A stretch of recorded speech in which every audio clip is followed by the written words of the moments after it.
Kenalin, nama aku Nadela. Di sini bakal jadi moderator buat memfasilitasi komunikasi teman-teman semua. Oke, anyway, oke, oke. Sebelum kita mulai acaranya, biar kelasnya juga lancar, mari kita berdoa dulu ya, menurut agama dan kepercayaan masing-masing. Berdoa dimulai.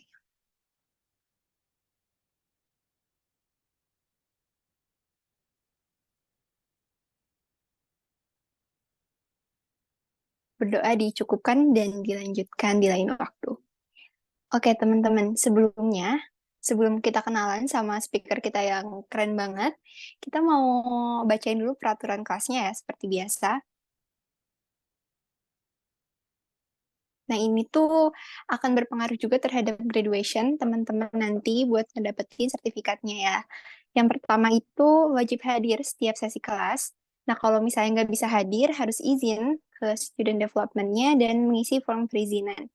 Biasanya itu kita maksimalnya di H-1. Jadi harap dikomunikasikan dulu kalau misalnya mau izin ya. Terus selanjutnya wajib mengerjakan setiap assignment yang diberikan. Lalu diharap hadir di Zoom meeting tepat waktu dan jika berhalangan harus izin juga ya. Selanjutnya nomor 4 itu harus menyalakan kamera sebagai bentuk apa ya, menghargai aja ya ke speakernya. Jadi kalau misalnya berhalangan juga sebisa mungkin izin ya, biar kitanya tahu. Dan selanjutnya, mohon untuk menonaktifkan mikrofon kalau misalnya kelasnya lagi berlangsung. Dan apabila diberi kesempatan untuk on mic, ya itu beda ya. Jadi kalau misalnya mau bertanya ataupun apapun, mungkin bisa raise hand dulu ya biar lebih kondusif kelasnya. Dan yang selanjutnya selama di kelas berlangsung ini, kalau misalnya nggak sengaja nih ke live atau misalnya kelempar dari Zoom, bisa disampaikan ke kita yang ada di grup. Jadi bisa kita akses lagi. Takutnya nanti misalnya lama nunggunya. Dan yang terakhir itu jangan lupa buat ngisi link absen ya teman-teman. Oke, udah segitu aja. Sebelumnya aku mau izin buat record kelasnya. Ini udah ya, udah di record. Oke, terima kasih operator. Nah, sekarang waktunya kita kenalan nih. Ada, boleh ditampilin dulu. Oke, ada Kak Christian. Nah, ada nggak di sini? Udah ada belum ya Kak Christian? Halo, halo, pagi Del. Halo, halo pagi Kak. Jadi panggilannya apa nih Kak? Panggil Chris aja nggak apa? Oke Kak Kris ya. Aku izin bacain ya Kak. Nih, kita kenalan dulu sama Kak Kris. Jadi Kak Kris ini product management dari PT Asuransi Simas Jiwa. Terus eh, beliau juga jadi most outstanding student di ESA Unggul tahun 2021. Selanjutnya juga second runner up of business plan competition of 26th Des Natalis UIU. Oke, keren banget nih Kak Christian. Boleh saya hai ke teman-teman semua? Halo, pagi teman-teman semuanya, salam kenal ya. Semoga hari ini kita bisa belajar sama-sama. Oke, terima kasih Kak. Nah, ini kan udah ketemu nih sama speaker kita yang keren banget. Nah, kayaknya udah nunggu-nungguin ya. Sekarang kita langsung aja ke pemaparan materi dari Kak Kris. Waktu dan layar dipersilakan. Oke, siap. Again, selamat pagi teman-teman semuanya. Thank you udah nyempetin waktunya ya pagi-pagi di hari Minggu gitu. Karena mungkin nggak semua orang bisa gitu ya, udah pagi-pagi udah ikut acara gitu. Dan thank you juga untuk teman-teman dari Ajak Jago yang udah kasih kesempatan buat aku untuk bisa sharing sama semua mentis di sini terkait dengan product management. Oke, mungkin em, dari tim operator boleh tolong kasih saya akses untuk share screen. Oke, siap, thank you. Aku langsung share aja materi aku di pagi hari ini. Oke, em, udah kelihatan teman-teman semuanya?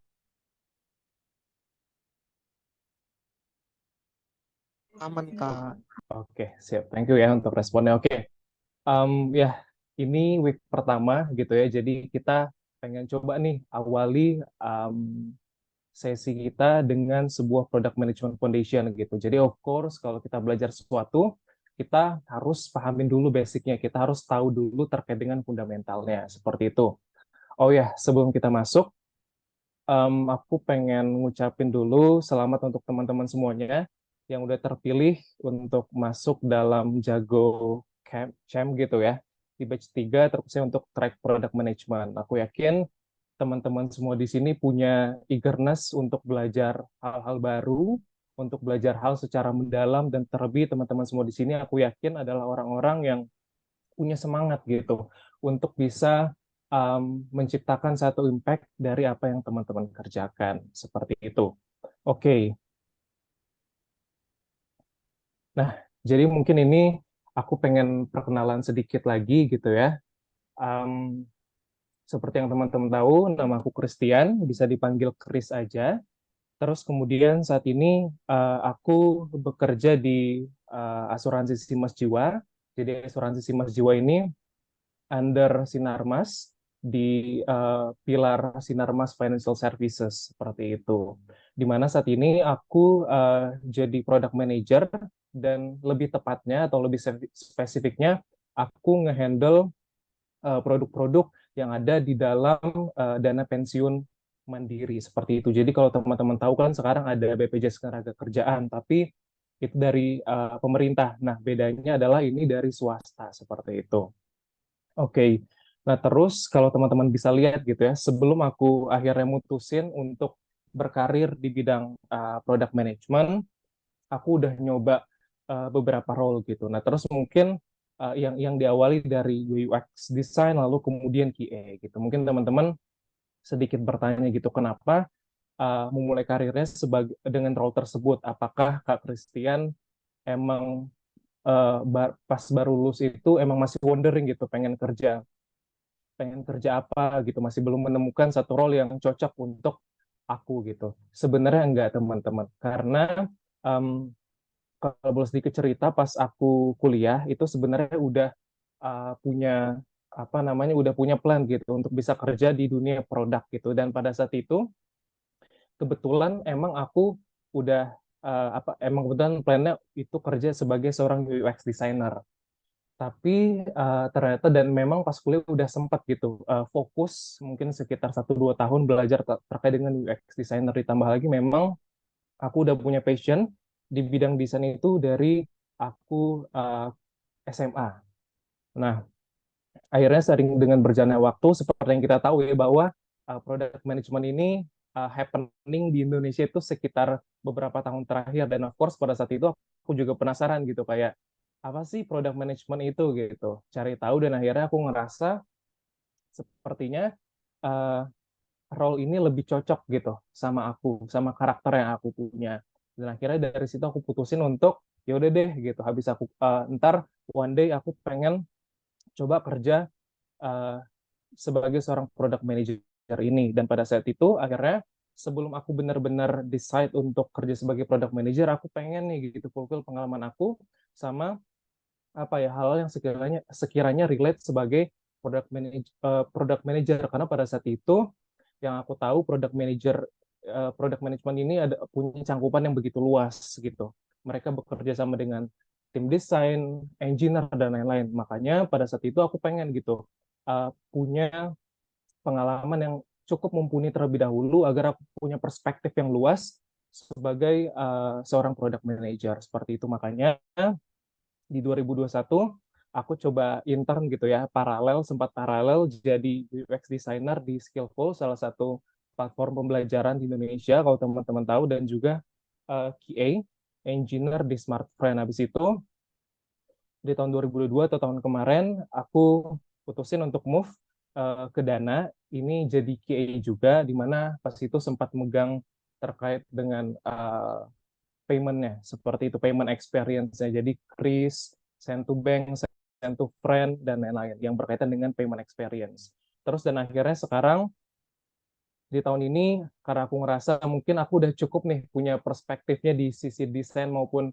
engineer-nya atau tech-nya aku putusin untuk coba move sebagai seorang product manager. Kurang lebih seperti itu. Nah, karena em, karena aku udah kenalan gitu ya, sekarang aku pengen bisa teman-teman yang kenalan gitu gantian. Jadi aku pengen tahu nih lebih dekat sama teman-teman, nggak cuma nama aja, tapi juga aku pengen tahu background dari teman-teman. Nah, di sini aku pengen tanya beberapa pertanyaan yang berkaitan dengan background teman-teman saat ini. Nah, jadi teman-teman bisa tolong masuk ke slido.com, terus kemudian ntar inputin kode 3554810 seperti itu. Nantinya kita akan coba jawab pertanyaannya satu persatu, kemudian kita review, kita mau ke pertanyaan kedua, and so on, gitu teman-teman. Jadi, again, bisa buka dulu slido.com, kemudian masukin kode 3554810.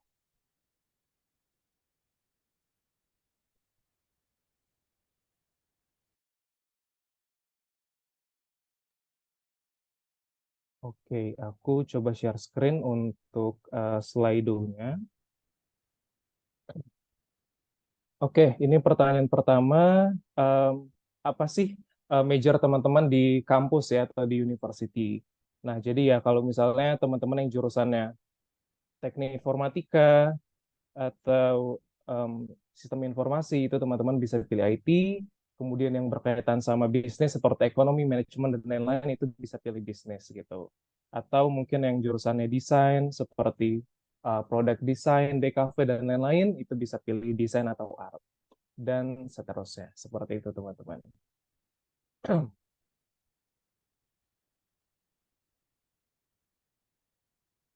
Oke, udah 20 orang.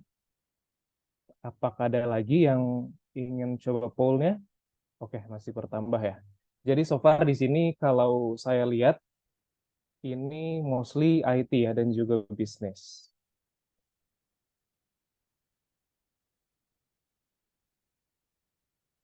Wah, ini menarik juga. Ada banyak juga yang pilih Adar. Mungkin boleh tahu yang Adar ini jurusan apa, teman-teman?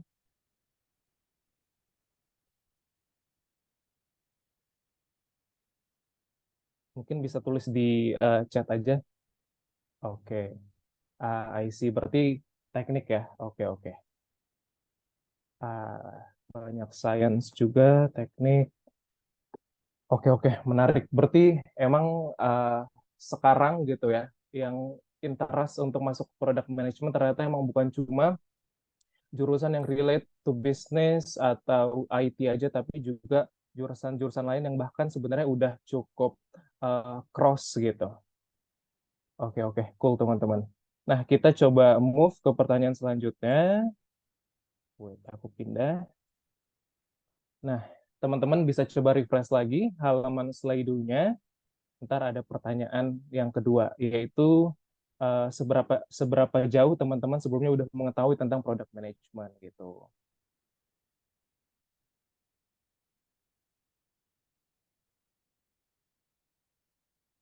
Oke. Wah, udah ada yang ini ya, internship juga bahkan. Oke, cool teman-teman. Oke, let's start today.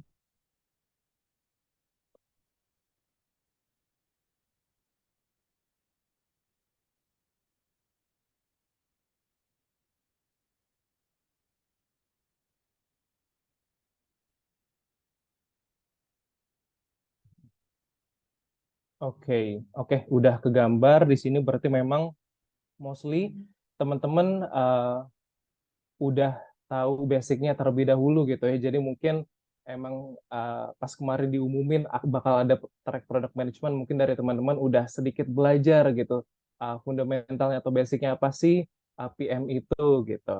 Nah terus tapi ada juga di sini yang teman-teman baru mulai hari ini. That's totally okay karena dari bootcamp product management ini ntar teman-teman bakal belajar banyak hal gitu ya yang udah di provide dari teman-teman ajak jago. Ntar nggak cuma fundamentalnya aja tapi juga sampai hal-hal yang udah praktikal gitu. Yang ibaratnya sudah teman-teman bisa terapkan ketika nantinya teman-teman bekerja sebagai seorang product manager.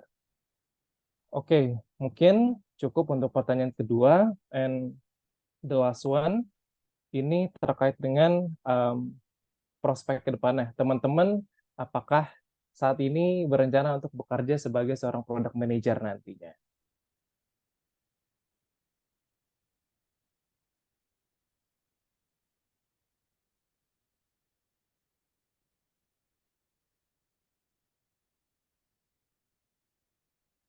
Oke, wah, ini banyak juga yang sudah mungkin udah memantapkan hati ya untuk bisa bekerja jadi product manager gitu, teman-teman. Nggak apa-apa, harapannya dengan adanya bootcamp ini, teman-teman yang udah punya plan gitu ya, untuk jadi product manager bisa semakin lebih memantapkan lagi hatinya, dan yang masih considering, harapannya dengan adanya bootcamp ini juga bisa menjawab gitu pertanyaan-pertanyaan yang masih terbesit di pikiran teman-teman terkait dengan product management. Dan harapannya setelah acara ini, teman-teman yang masih considering sudah bisa menemukan jawabannya ya, apakah ke depan akan bekerja sebagai product manager atau tidak, seperti itu. Oke, itu dia sedikit polling, sedikit survei yang aku lakukan untuk bisa lebih dekat, lebih kenal dekat dengan teman-teman. Oke, I think it's enough. Kita masuk ke materi kita. Oke, aku balik lagi share untuk materi kita di pagi hari ini. Oke, teman-teman, without any further ado, kita langsung masuk aja ya ke materi kita. Jadi teman-teman nanti kalau ada yang mau bertanya, bisa tulis aja di kolom chat. Nanti aku secara berkala akan coba baca kolom chat gitu ya untuk menjawab pertanyaan dari teman-teman barangkali ada. Oke. So, kita mulai dengan sebuah definisi gitu. Nah, mungkin sebelumnya teman-teman udah sempat searching nih, apa sih product management itu? Dan aku yakin gitu ya, di internet itu banyak banget istilah yang teman-teman bisa temukan. Bahkan kalau misalnya teman-teman cari di 5 sumber, mungkin lima-limanya itu punya definisi yang berbeda. Dan itu adalah hal yang wajar gitu. Kenapa? Karena memang bisa dikatakan product management ini cangkupannya sangat luas, dan itu mengapa tidak jadi masalah gitu ketika setiap orang punya definisinya masing-masing, mereka punya caranya masing-masing untuk mendefinisikan apa itu product management bagi mereka yang didasarkan atas pengalaman yang telah mereka tempuh. Nah, tapi kalau buat aku sendiri, aku punya satu definisi favorit dari product management yang aku dapetin dari Hotjar. Nah, jadi product management itu adalah sebuah proses strategical directing. Di sini dikatakan di mana sebuah proses strategis ya untuk mendirect every step of the product life cycle gitu. Jadi mungkin teman-teman IT di sini udah tahu ya. Jadi kalau namanya pengembangan suatu produk itu ada life cycle-nya gitu, ada siklus hidupnya yang terus berulang secara repetitif. Nah, di mana di dalam proses ini kita bertujuan untuk dapat mengembangkan sebuah produk yang technically visible, atau dengan kata lain sebuah produk yang mungkin untuk dikembangkan gitu, mungkin untuk dikembangkan, atau it is very possible untuk kita implementasi yang memenuhi kebutuhan pengguna dan juga bisnis objektif. Nah, jadi kalau teman-teman realize di sini ada 3 poin nih uh, yang aku highlight gitu. Pertama adalah sebuah produk yang technically visible. Artinya, dalam proses produk manajemen ini, kita perlu mengembangkan satu produk, output kita itu adalah menciptakan satu produk yang of course gitu, mungkin untuk kita kembangkan. Karena kalau cuma ide aja untuk apa gitu, kalau misalnya nggak bisa kita implementasi. Terus kedua adalah nggak cuma bisa diimplementasi aja, tapi juga produk yang kita kembangkan ini harus memenuhi kebutuhan pengguna kita. Of course, kalau kita ngomongin produk itu kan pasti ada penggunanya gitu, pasti ada seseorang yang menggunakan. Dan ketiga adalah bisnis objektifnya gitu. Jadi, of course gitu, kalau misalnya company punya produk, pasti kan company ini punya vision gitu. Ke depannya mereka mau ngapain sih, apa sih yang ingin mereka achieve gitu. Nah, mungkin dari definisi ini, enaknya kita gambarinnya seperti ini, teman-teman. Oke, seperti ini. Nah, ini mungkin adalah ilustrasi dari product management yang teman-teman udah sering lihat ya. Jadi, enaknya kita gambarin itu dalam bentuk diagram Venn. Nah, di mana pertama di sini adalah lingkaran tag-nya. Itu adalah poin dari technically visible gitu. Jadi nantinya dalam proses product management, tim tech-nya atau tim engineer-nya gitu ya, developer dan lain-lain itu yang melakukan assessment gitu. Apakah gagasan ini possible gitu untuk kita implementasikan seperti itu. Nah, terus kemudian lingkaran selanjutnya adalah UX atau user experience gitu.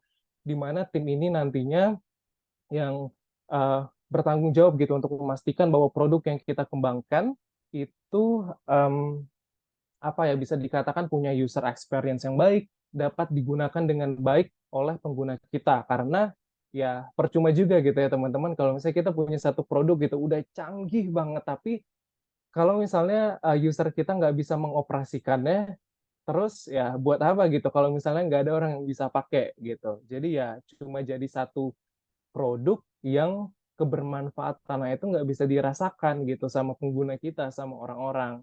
Nah terus poin yang ketiga adalah lingkaran yang ketiga adalah bisnis atau di sini adalah yang bagian produk harus fulfill terhadap bisnis objektifnya. Jadi kan namanya company of course itu punya visionnya. Jadi biasa bisnis objektif ini berkaitan dengan reputationnya company kita atau mungkin revenue atau profit ya dan lain-lain gitu. Atau something yang tujuannya itu adalah menguntungkan sisi bisnisnya atau perusahaannya seperti itu. Nah, of course ini juga penting gitu. Kenapa ya? Karena kalau misalnya kita sell satu produk yang nggak bisa kasih manfaat untuk company kita, maka ya ntar company kita bisa nggak sustain gitu. Sederhananya aja kita ngomong masalah revenue deh, masalah profit. Kita boleh gitu kan, apa namanya, buat produk yang canggih, yang banyak orang pakai. Tapi kalau misalnya kita nggak dapat revenue dari situ, ya of course ya mungkin kita nggak bakal bisa lama nge-serve service tersebut karena ya kita tetap gitu butuh yang namanya biaya operasional dan lain-lain untuk bisa ngeran produk kita, untuk bisa ngeran company kita. Makanya PM itu penting teman-teman untuk bisa jadi titik tengah gitu dari ketiga lingkaran ini seperti itu. Nah, mungkin saat ini teman-teman bertanya-tanya gitu. Kan kita sekarang udah punya tim desainer, terus kita juga udah punya engineer, dan kita juga punya bisnis tim gitu. Mereka kan bisa berkolaborasi, dan kolaborasi kan bukannya hal yang baik ya. Terus kenapa gitu kita masih butuh, sorry teman-teman, kita masih butuh yang namanya PM gitu. Nah, mungkin biar enak, aku pengen kita langsung coba ilustrasiin aja gitu ya dalam contoh case sederhana.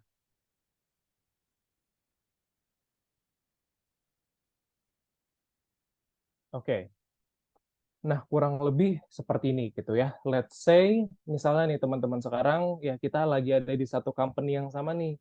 Terus akhirnya kita dapat kabar dari direksi gitu.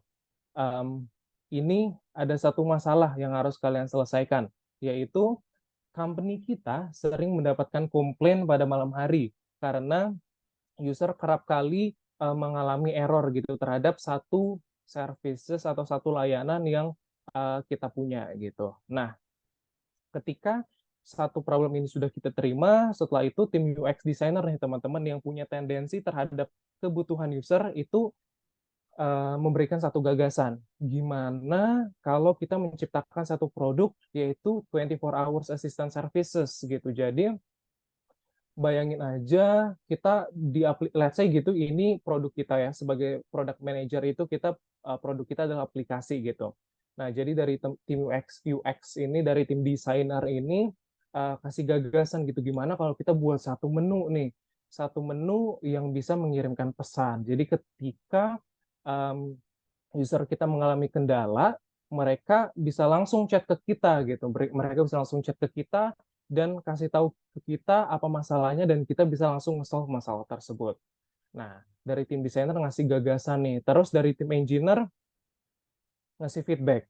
Oke, kita bisa implementasi itu, tapi kita punya dua opsi gitu. Pertama, kita bisa pakai AI atau artificial intelligence gitu, tapi itu cost-nya mahal gitu, baik proses implementasi maupun maintenance-nya cost-nya mahal dan kita juga butuh resource lebih.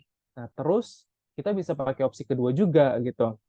Dimana oke, kalau AI cost-nya mahal, kita bisa pakai CS team aja gitu. Jadi ketika ada pesan, nanti tim-tim CS gitu atau customer service yang jadi orang di belakang gitu ya, yang ketika ada pesan ada komplain dari pengguna kita bisa langsung dibales. Tapi resikonya adalah tim CS harus standby all day long gitu. Karena kalau emang kita pengen kasih 24 hours assistant service, ya of course dong, tim CS harus standby all day long. Entah mereka shift-shiftan atau bagaimana, itu teknisnya urusan CS gitu. Nah, kemudian ternyata dari tim bisnis gitu ya, mungkin bisnis analis atau tim bisnis yang lainnya, itu ngasih feedback lagi. AI sih ide yang menarik gitu, tapi kita saat ini lagi nggak punya cost yang afford untuk implementasi AI tersebut. Terus kalau poin kedua juga bisa sih jadi opsi, tapi saat ini tim CS kita udah sibuk gitu dengan aktivitas-aktivitas yang lain, pekerjaan-pekerjaan yang lain, dan saat ini kita juga belum bisa nge-hire orang baru karena kita lagi hiring freeze. Nah, mungkin sebenarnya ini kelihatannya sederhana gitu ya teman-teman, tapi teman-teman harus ingat bahwa setiap role yang ada di sini, ketiga role yang ada di sini, itu punya tendensinya masing-masing gitu. Tim designer punya tendensi terhadap user needs, engineer punya tendensi terhadap visibility, dan seterusnya gitu. Nah, dan walaupun ini satu hal yang sederhana, tapi ada kemungkinan gitu teman-teman, bahwa diskusi ini gitu ya, bisa menghasilkan satu solusi yang kurang tepat guna gitu, yang kurang memenuhi ketiga poin utama dalam produk manajemen. Atau bahkan bisa berujung pada suatu debat kusir yang tidak ada habis-habisnya gitu. Makanya teman-teman, itu mengapa product management itu penting, itu mengapa role product manager itu penting gitu dalam hal-hal seperti ini. Kenapa? Karena PM lah yang bisa menjadi titik tengah gitu. Karena PM sebagai seseorang yang seharusnya bisa punya perspektif yang luas, itu bisa memberikan solusi-solusi yang bisa memenuhi ketiga poin utama tadi, yaitu dari technical visibility, lalu kemudian user needs, dan juga bisnis objektifnya. Oke, kita balik lagi gitu ya ke permasalahan kita.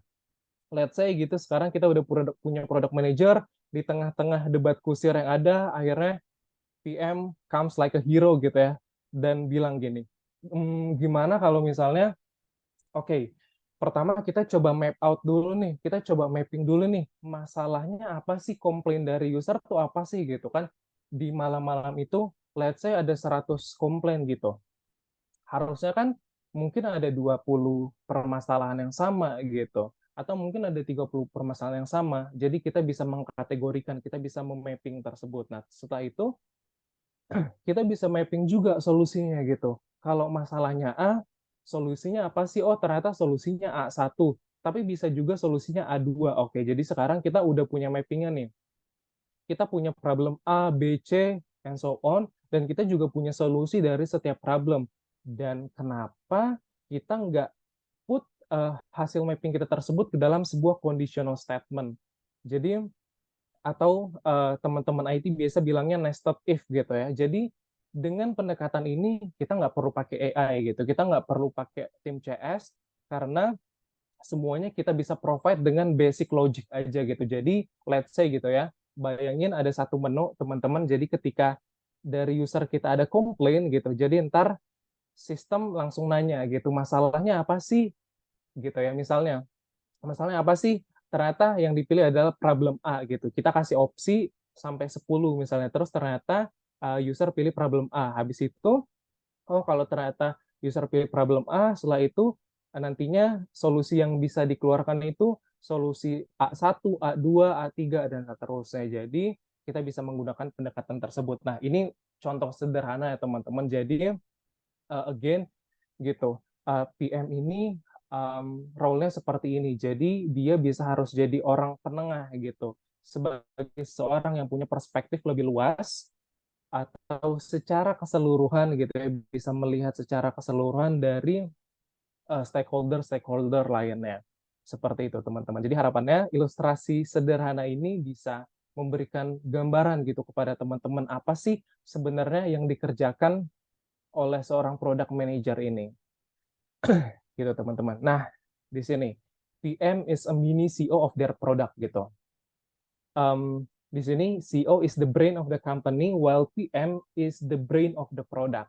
Mungkin teman-teman di sini udah cukup sering ya dengar statement tersebut dan aku pribadi juga sangat setuju gitu dengan statement ini.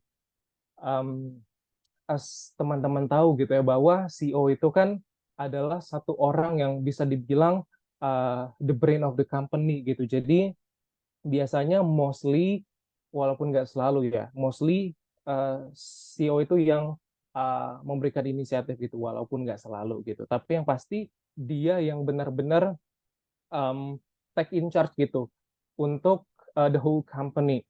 Jadi dan seperti teman-teman tahu juga CEO itu kan pasti kerjanya banyak ya, kerja kerja bareng sama tim engineer, sama operation, finance dan lain-lain gitu.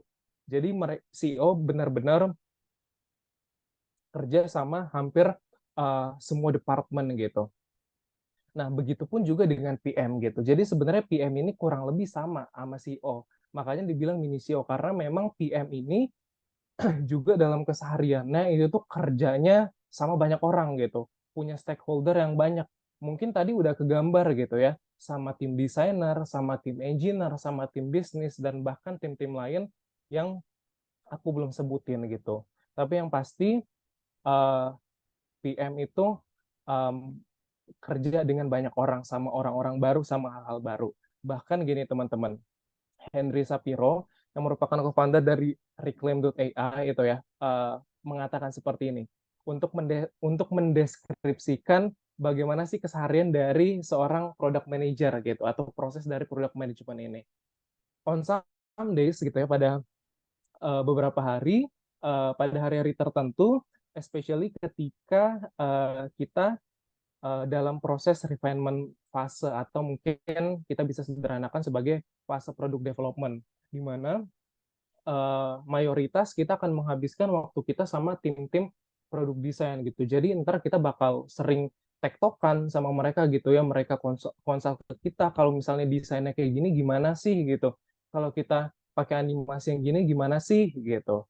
Um, Begitupun dengan engineer gitu. Nanti tim developer atau tim QA atau tim lainnya itu akan banyak diskusi dengan kita gitu terkait dengan proses development-nya. Dan di hari-hari lainnya ketika teman-teman uh, melakukan atau berada dalam proses discovery atau research terhadap sebuah produk yang akan dijalankan gitu ya di kemudian hari, teman-teman akan banyak menghabiskan waktu bersama dengan tim sales gitu ya, talking to customers and doing heads down gitu. Jadi teman-teman bakal banyak gitu mendapatkan mencari informasi, mencari insight-insight baru gitu. Kayak aku pribadi pun juga sering banget gitu tanya apa namanya diskusi dengan tim CS gitu ya, dan kemudian aku bertanya um, apa sih komplain yang belakangan ini terjadi gitu di produk dana pensiun ini gitu, dana pensiun ini, apakah ada komplain yang bisa kita solve dan lain-lain gitu.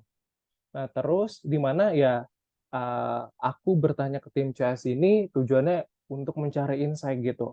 Apa masalah yang ada yang kemudian bisa aku selesaikan seperti itu. Dan seterusnya di sini adalah ketika kita sudah masuk ke dalam proses produk launching, maka uh, yang akan menjadi teman dekat kita mungkin adalah udah jadi dari marketing gitu untuk kita diskusi gimana sih nantinya strategi marketing ke depannya gitu. Apakah dengan pendekatan marketing seperti ini bisa menyentuh gitu ya hati-hati user kita.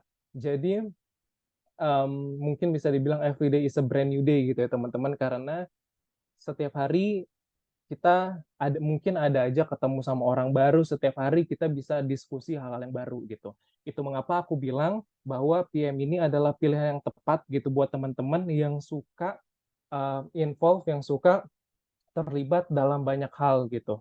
Karena itu tadi teman-teman, kita kerjasama sama orang-orang baru, kita terlibat dalam proses desain, kita kerjasama sama tim developer, kita juga involve di proses marketingnya, dan lain-lain gitu. Jadi buat teman-teman yang suka banget gitu ngerjain banyak hal, ketemu orang baru, diskusi hal-hal menarik, diskusi hal-hal baru yang benar-benar variatif, mungkin PM adalah pilihan yang tepat gitu untuk career teman-teman. Oke, nah di sini kita lanjutin gitu ya. Mungkin ini nggak terlalu mendalam, aku pengen jelasinnya karena kalau nggak salah nanti di minggu-minggu berikutnya dari mentor-mentor lain akan secara spesifik ngomongin masalah ini. Tapi di proses ini aku pengen coba gambarin gitu ke teman-teman gimana sih day to day-nya sebagai seorang product manager secara lebih praktikal lagi gitu ya. Dimana di sini pertama aku awali dari PM yang berkolaborasi dengan tim produk atau UX team. Jadi buat teman-teman yang belum tahu gitu ya, buat teman-teman yang dari jurusan-jurusan yang mungkin cukup cross dengan IT dan lain-lain. Jadi kalau product team ini, especially gitu ya di apa namanya di company yang punya produknya itu adalah produk digital gitu, aplikasi seperti web, mobile apps dan lain-lain. Ya seperti teman-teman tahu seperti Gojek, Grab, OVO, Dana, Shopee dan lain-lain. Produk tim ini adalah mereka yang punya fungsi untuk um, apa ya untuk melakukan ideation dari produk kita gitu. Jadi mereka akan melakukan research, terus mereka yang akan membuat desainnya seperti apa sih kalau kita mau buat fitur baru gitu. Misalnya kita mau nambahin payment method virtual account gitu. Ntar mereka yang coba ngebuat konsepnya gimana. Kurang lebih seperti itu teman-teman. Nah, di mana teman-teman harus put expectation gitu bahwa PM ini benar-benar involve terhadap end-to-end proses dari produk yang kita kembangkan gitu. Dimana kalau di tim desainernya atau di tim produknya itu tuh biasanya diawali dari research. Jadi ntar teman-teman juga ikut involve gitu ya. Misalnya kita ada satu masalah, of course kita kan harus research terlebih dahulu gitu agar solusi yang kita bisa berikan itu valid gitu, mendasar berdasarkan hasil riset yang sudah kita temukan. Yaitu kita of course harus berempati gitu kepada user kita untuk bisa memahami posisi mereka. Terus kita juga bisa melakukan competitor analysis untuk bisa mengetahui kalau di kompetitor kita metode mereka apa aja sih gitu misalnya tadi ya pembayaran iuran sorry pembayaran uh, payment journey mereka gimana sih gitu teman-teman. Nah terus selanjutnya adalah desain. Jadi kalau kita dalam proses research ini kita sudah mendapatkan solusi atas permasalahan yang akan kita pecahkan gitu ya kita coba turn solusi tersebut dalam sebuah bentuk yang lebih visual lagi gitu. Jadi biar kebayang aja gitu. Again gitu ya kayak tadi kita mau nambahin payment method virtual gitu. Kita udah tahu desain. Oh ternyata ntar susunannya seperti ini, kurang lebih seperti itu. Oh ternyata ntar fontnya pakai ini, warnanya seperti ini. Jadi kan lebih tergambar gitu ya teman-teman. Ide kita nggak cuma bentuknya deskriptif aja atau kata-kata, tapi juga bisa kita gambarkan gitu ke dalam sesuatu yang visual. Nah, terus selanjutnya adalah usability test. Ini mungkin opsional, tapi buat saya ini juga penting gitu ya, untuk tim PM itu involve dalam proses ini. Jadi kalau misalnya tadi kita udah visualize ide kita gitu ya dalam bentuk satu desain gitu misalnya, maka kita bisa menguji gitu, kita memastikan gitu, benar nggak sih solusi yang kita kembangkan ini udah sesuai dengan permasalahan yang ada, benar nggak sih solusi ini bisa menjawab permasalahan yang akan kita selesaikan gitu, untuk memastikan juga bahwa apa yang kita buat ini bisa digunakan gitu sama pengguna kita. Nah mungkin ini akan dijelaskan secara detail ya teman-teman di minggu-minggu berikutnya, tapi aku cuma pengen sedikit kasih gambaran aja gitu sama teman-teman. Nah, terus lanjut di sini adalah ketika PM bekerja sama dengan tim engineer atau tim IT gitu ya. tim IT. Karena let's say di sini again anggap aja kita lagi ada di company yang produknya itu aplikasi. Karena memang mostly sekarang product manager itu ada di company-company tech gitu, company-company yang um, yang punya produk itu berupa produk digital, aplikasi web dan lain-lain. Nah, terus teman-teman di sini ya masuk dalam ketika PM berkolaborasi dengan tim engineer.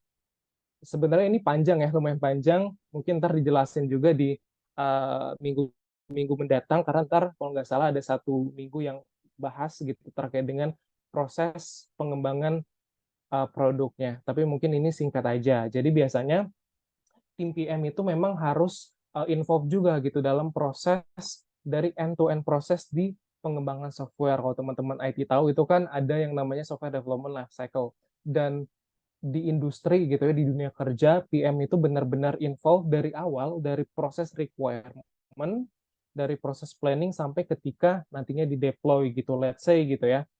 Kita ambil contoh aja dari proses requirement. Jadi dalam proses requirement ini kan kita perlu nih, aku punya project nih, kita pakai contoh yang tadi aja ya gitu, kita pengen apa namanya di payment kita gitu ya, di payment kita pengen nambahin virtual account, kebutuhannya apa aja sih, requirementnya apa aja sih, oh ternyata kita mau nambahin virtual account BCA, BNI, BRI dan lain-lain gitu. Nah, terus kalau misalnya ada fee-nya, itu fee-nya kita tuliskan juga, jadi kita benar-benar uh, tuliskan gitu ya, kebutuhannya apa aja sih, syarat-syaratnya. Kita juga harus gitu ya, requirement ini nggak cuma bisa kita jelaskan aja, tapi kita juga harus dokumentasikan gitu ke dalam sebuah PRD atau produk requirement dokumen. Nah, ini juga ntar bakal dibahas gitu ya, proses pembuatan produk requirement dokumen ini di minggu-minggu mendatang. Nah, tapi yang pasti proses requirement ini sangat penting. Kenapa? Karena setelah nantinya sebagai seorang PM, itu biasanya memang yang membuat PRD atau dokumen ini, requirement dokumen itu adalah tim PM gitu. Karena memang, again ya teman-teman, PM is the brain of the product. Jadi sebagai seseorang yang tahu gitu ya, apa sih yang mau kita achieve dari pengembangan ini, jadi ya yang paling tepat untuk membuat requirement ini of course CPM gitu. Nah, terus sebelum masuk proses development, PM ini juga perlu gitu memastikan, perlu untuk kita biasanya ada proses yang namanya grooming gitu, di mana kita menjabarkan kepada teman-teman engineering ya, kepada tim teman-teman IT kita, apa sih yang mau kita kerjakan di project A, gitu, apa sih yang mau kita kerjakan di project B, kita benar-benar jelaskan dan kita benar-benar mencoba untuk memastikan bahwa mereka memahami gitu apa yang ingin kita kembangkan melalui project yang kita kerjakan, kurang lebih seperti itu. Nah, nanti setelah kita menjelaskan ini, nantinya tim IT juga masuk ke dalam proses desain gitu ya, tapi ini lebih tepatnya semacam pembuatan diagram, jadi diagram dari sistem yang akan dikembangkan, atau biasanya dalam bentuk UML diagram, Unified Modeling Language Diagram. Ntar teman-teman bisa cari tahu lebih jauh lagi gitu. Jadi menggambarkan bagaimana sistem berinteraksi satu sama lain. Dan of course, PM juga harus involved di dalamnya. PM harus memastikan bahwa memang konsep pengembangan sistem yang dikembangkan oleh tim IT kita itu sudah sesuai gitu dengan uh, bagaimana seharusnya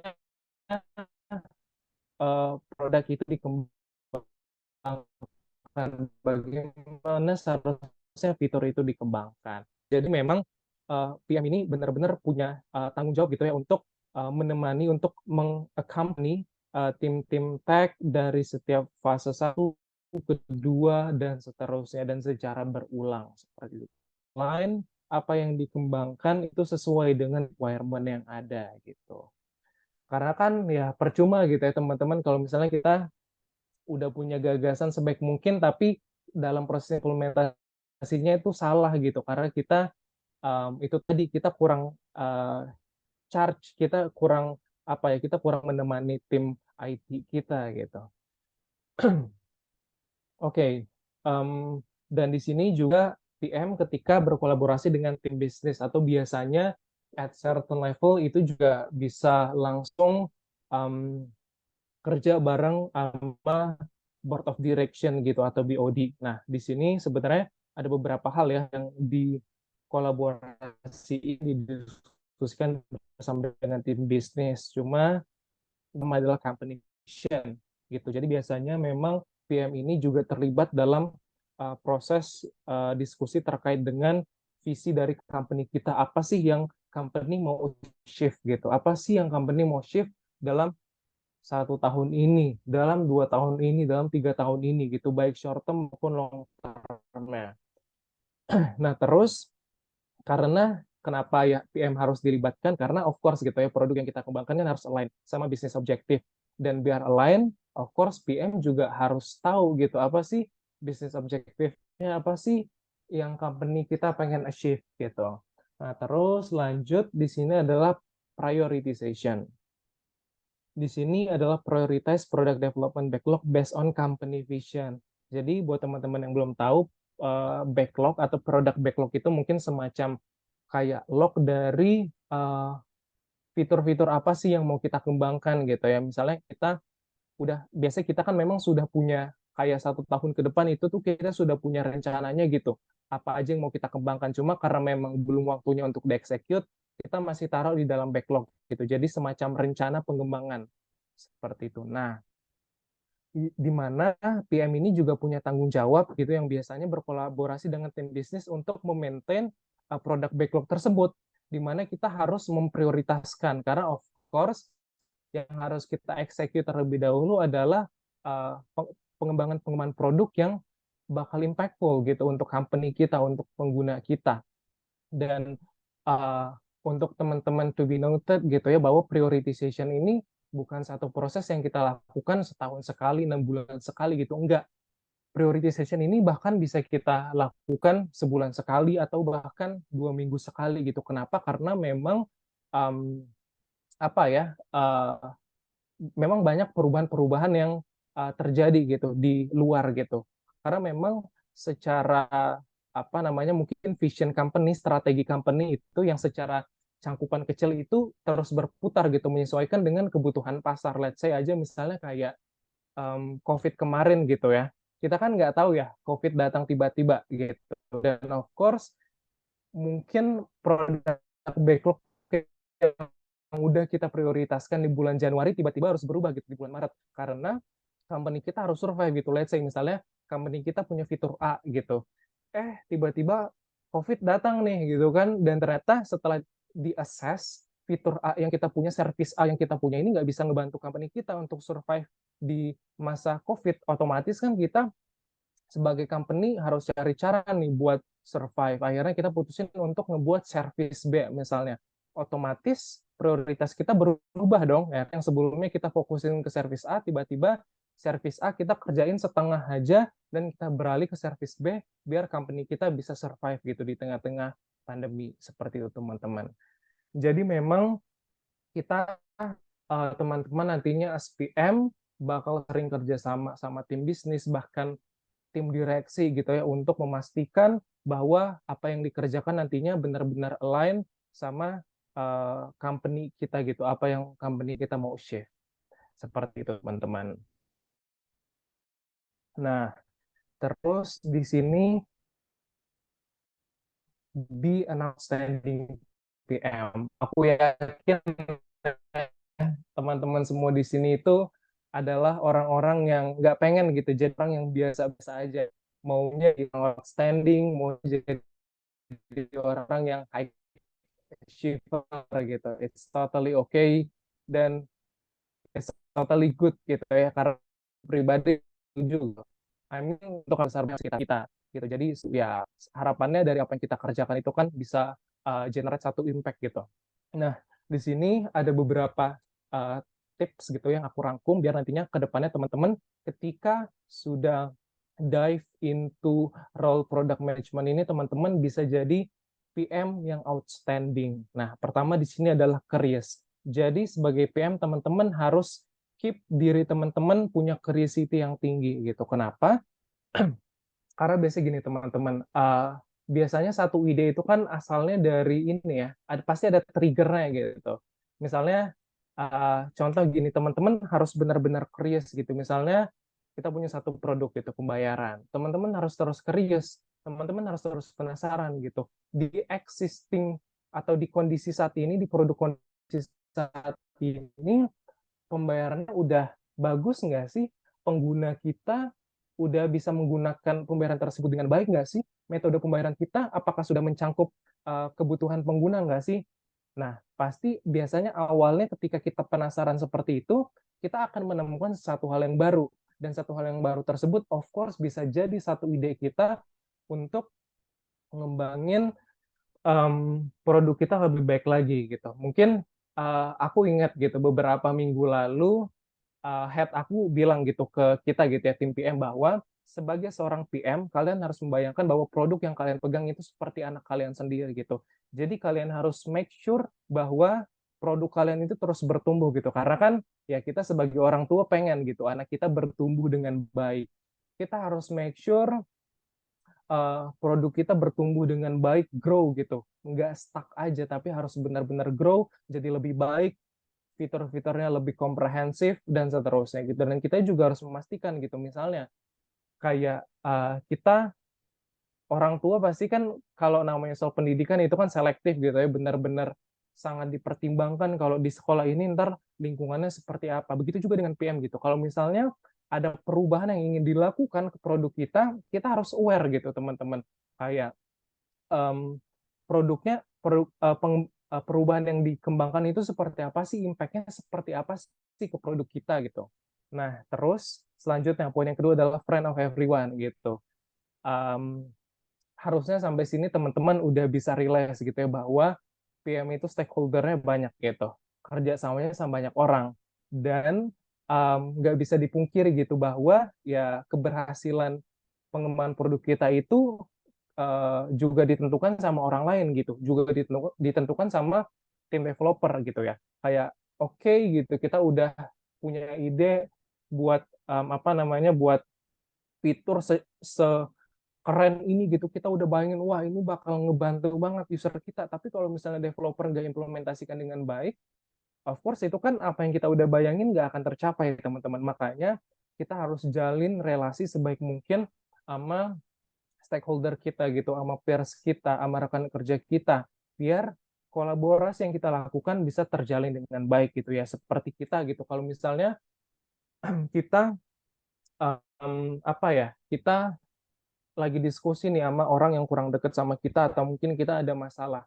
Of course kan diskusinya mungkin bakal jadi alot ya teman-teman ya, bakal kurang efektif gitu. Makanya make sure kita uh, apa ya, mungkin jadi seseorang yang benar-benar nyaman gitu untuk stakeholder kita yang lainnya. Terus selanjutnya adalah komunikatif. Mungkin ini sempat yang udah aku singgung ya sebelumnya, kita mungkin bisa punya ide gitu yang keren, yang bagus. Tapi kalau misalnya kita nggak bisa mengkomunikasikan dengan baik sama tim developer atau sama tim desainer atau sama tim bisnis, aku yakin ya apa yang kita udah bayangin itu cuma ada di dalam bayangan kita aja gitu, nggak bisa diimplementasikan dengan baik gitu, karena mereka nggak bisa memahami apa yang sebenarnya kita maksud. Makanya apa namanya, skill komunikasi ini juga harus dilatih. Bukan hanya sekedar kita bisa berbicara, tapi lebih daripada itu kita bisa mendeliver dengan baik apa yang ada di kepala kita dan dapat sampai dengan baik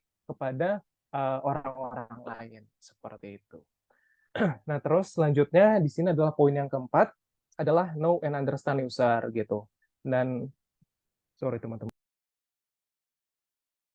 nggak bisa dipungkiri ya bahwa uh, user itu penting gitu buat kita. Kalau nggak ada user ya siapa gitu yang mau pakai produk kita gitu ya. Dan kalau secanggih apapun produk kita dan kalau nggak ada yang pakai juga means nothing gitu buat aku. Bermanfaatannya nggak bisa dirasakan gitu.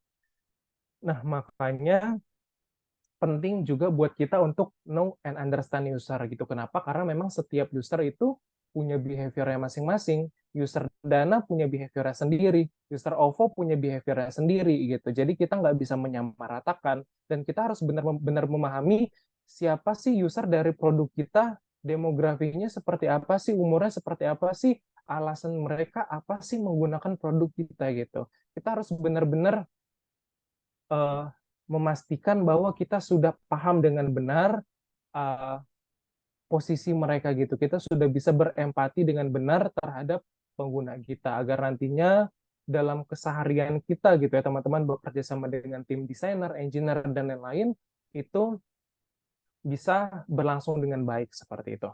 Nah, terus yang terakhir adalah remember the outcome. Ini juga penting buat aku karena sebenarnya poin ini aku ingat banget karena apa namanya kalau boleh cerita sedikit gitu ya. Pas awal-awal aku jadi PM, aku ingat banget gitu. Kita uh, ada satu pas itu lagi meeting kalau nggak salah dan kita lagi ada satu masalah gitu. Dan pada saat itu aku langsung ditanya gitu, kita ada masalah ini dan apa namanya kita nggak bisa deliver apa yang sudah kamu buat requirementnya dan apa yang bisa kita selesaikan itu opsinya A atau B gitu. Dan pada saat itu aku langsung dituntut untuk bisa jawab gitu. Kita mau pakai solusi atau solusi B.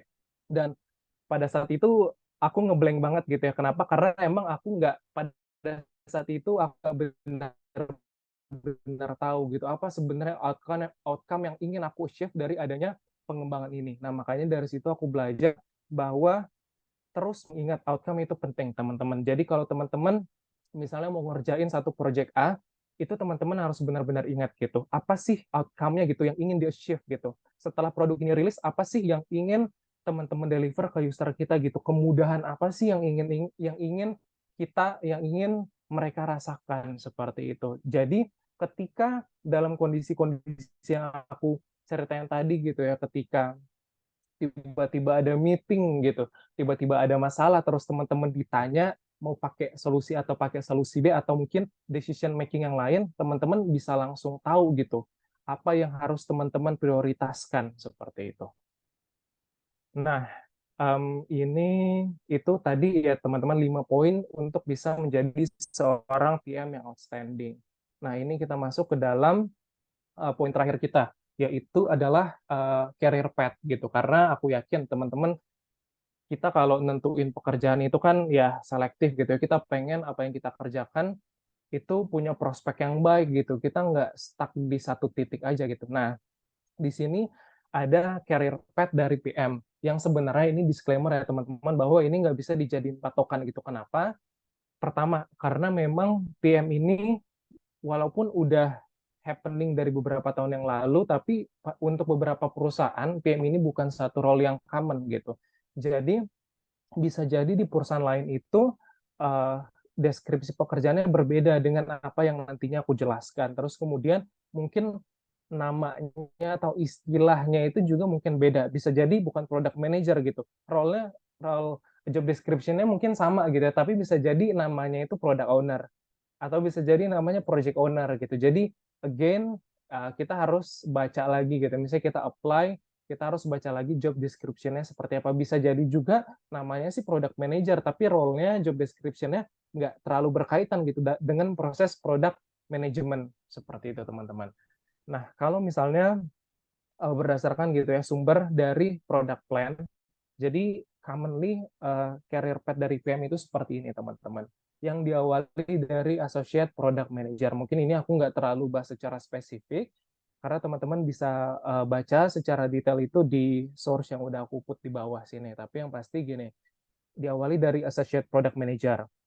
Jadi biasanya semakin ke atas, of course, scope pekerjaannya itu semakin besar dan fokusnya itu lebih ke research management gitu teman-teman. Misalnya di sini APM atau Associate Product Manager itu masih ngerjain yang scope pekerjaannya itu masih spesifik, lebih kecil dan belum terlalu dilibatkan dalam hal-hal yang sifatnya strategis gitu. Seperti kita membuat produk strategi kita gimana sih strategi pengembangan kita di 2 tahun mendatang. Nah, kalau APM itu belum terlibat dalam proses-proses tersebut.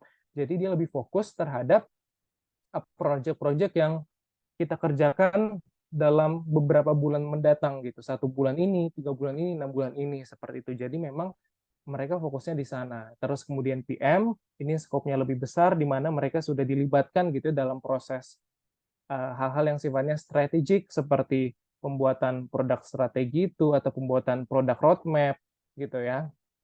Apa yang mau kita kembangkan dalam 1 tahun mendatang, 2 tahun mendatang, and so on gitu.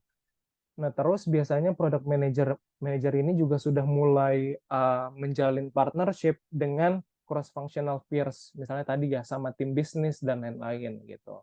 Nah, terus SPM juga demikian gitu ya, kurang lebih sama. Dia terlibat dalam hal-hal yang lebih strategis lagi. Kemudian juga biasanya SPM ini juga ranahnya udah mulai melakukan analisa market gitu. Jadi kayak apa sih kebutuhan market saat ini yang bisa kita tuangkan ke dalam pengembangan produk kita gitu. Terus kemudian itu tadi long term strateginya seperti apa and so on teman-teman. Nah, kemudian Director of Product ini juga sudah masuk ke ranah research management ya. Jadi biasanya kalau Director of Product ini mereka udah um, kayak jadi mentor gitu untuk PM-PM yang lain. Terus mereka juga buat strateginya. Terus mereka juga kayak apa namanya seseorang satu role ini yang make sure bahwa uh, work frame gitu ya, work frame dari tim PM ini, dari product manager ini udah efektif gitu untuk menghasilkan satu produk yang baik seperti itu. Nah, terus kalau VP of Product ini juga udah mulai apa ya less involved dalam product development gitu. Jadi biasanya mereka emang itu udah ke resource management gitu ya. Mereka yang assess kira-kira dengan PM misalnya sekarang kita punya 10 PM gitu. Apakah masih memadai dengan semua produk backlog kita yang ada ataukah kita perlu hire orang. Terus mereka juga biasanya melakukan budgeting dan lain-lain. Nah, terus terakhir di sini adalah CTO. Ya, ini juga kurang lebih sama gitu ya. Mereka ini udah masuk ke research management dan biasanya si PO ini juga ngebuat strategic plan juga, tapi yang termnya itu lebih jauh gitu, kayak bahkan nyampe 5 tahun mendatang seperti itu. Dan ini juga sama gitu ya, yang menentukan juga apakah sekarang kita butuh orang baru gitu, apa kita perlu hire tim PM baru dan lain-lain seperti itu. Nah, dan terakhir Sipo ini juga biasanya melakukan ini ya as product advocator gitu. Jadi biasanya kalau teman-teman lihat itu banyak juga CPO di luar sana yang um, apa ya jadi pembicara di satu conference atau satu acara produk gitu. Seperti itu. Nah, terus apakah sampai di sini aja enggak, teman-teman? Teman-teman ingat gitu ya bahwa PM is a mini CEO. Jadi uh, ibaratnya kalau teman-teman kerja jadi PM itu udah kayak simulasi jadi CEO gitu karena teman-teman udah kerja sama banyak orang otomatis kan pengetahuannya luas gitu and why not gitu ketika teman-teman punya satu gagasan bisnis gitu ya dengan kayak teman-teman oke gitu aku mau decide mau jadi CEO aja deh gitu aku pengen build company aku berdasarkan vision yang aku punya gitu teman-teman. Jadi again ini bukan patokan, nggak ada satu hal pun yang bisa membatasi teman-teman gitu ya, seperti itu. Oke, mungkin itu aja materi aku terkait dengan produk foundation. Aku harap apa yang aku sampaikan bisa memberikan gambaran kepada teman-teman terkait dengan basic dari product management dan juga product manager ini yang bisa membantu teman-teman yang tadinya masih considering bisa sudah bisa mengetahui, terus yang tadinya yakin dengan pilihannya untuk menjadi seorang product manager bisa lebih yakin lagi. Dan jangan lupa kita ntar bisa stay connect gitu ya lewat LinkedIn di Christian Dwi Payunos. Sekian dari aku, terima kasih semuanya. Wah, terima kasih banyak Kak Kris. Wah, keren banget ya. Kayak pembicaraan kita hari ini sangat amat insightful. Boleh kasih tepuk tangan virtualnya dulu nggak teman-teman buat Kak Kris nih? Oke. Terima kasih ya Kak Kris. Nah, tadi kayak kalau misalnya yang aku ingat banget tuh kayak PM as a mini CEO, terus kayak 5 key points buat jadi outstanding PM, sama kita juga udah bahas career paths dan sebagainya. Nah, karena mungkin teman-teman juga udah banyak nih yang mau tanya-tanya, mungkin kita bisa langsung masuk ke ini ya, ke Q&A sessionnya nih. boleh diisi linknya atau mungkin kita sebenarnya lebih pengen komunikasi yang eh, komunikasi yang interaktif. Jadi buat teman-teman yang mau nanya boleh raisen. Oh, ini udah ada yang raisen nih. Oke, mungkin boleh dari Kak Agus dulu ya. Boleh on mic dan ditanya. Baik, sebelumnya permisi apa suara saya sudah terdengar? Udah kedengeran kok. Oke. Baik, sebelumnya perkenalkan nama saya Rahman. Bertanya, tadi kan dari Kak Kris sendiri itu sudah menjelaskan banyak tentang kayak cara kerja dari PM atau Project Management ini, kayak serta tujuan maksudnya itu kayak fungsi umum dari PM yaitu kayak memberikan satu solusi yang inovatif agar satu produk dari perusahaan itu dapat kayak diterima dan juga sesuai target pemasaran dengan jelas. Nah, pertanyaan saya itu bagaimana cara menanamkan stigma ke masyarakat umum terkait manfaat dari produk yang kita hasilkan, mengingatkan kayak alasan awal dari pembuatan produk itu kan agar bisa dimanfaatkan orang secara keseluruhan dan juga agar juga kayak bisa memberikan feedback ke kita selaku pembuat produk itu ya dalam bentuk uang dan lain sebagainya. Terima kasih. Oke. Halo, salam kenal Agus ya. Thank you buat pertanyaannya. Oke, pertama gitu ya. Aku dapat gitu poinnya. Mungkin ketika kita buat satu fitur dan kita rilis ke user, itu memang apa ya, nggak serta-merta kita pengen gitu ya outcome-nya itu seperti ini, tapi nggak serta-merta user kita itu bisa langsung paham gitu. Fitur ini saya buat apa sih gitu? Buat buat saya sendiri apa manfaatnya apa sih gitu ya? Dan of course gitu. Biasanya kalau kita habis rilis fitur itu dari sebenarnya ini udah ranahnya tim marketing ya. Biasanya itu ada yang namanya campaign gitu. Kayak eh, apa namanya misalnya kalau nggak salah ya, ini aku bicara kayak kemarin di Dana gitu. Kemarin kan kita sebenarnya key point kita gitu ya, kita ada rilis atau fitur yang kayak untuk memastikan bahwa transaksi yang dilakukan di Dana itu safe gitu. Nah, itu kan mungkin bukan sesuatu yang bisa langsung dirasakan gitu sama user kita kalau misalnya mereka belum menggunakan gitu. Nah, makanya dari tim marketing itu uh, campaign gitu.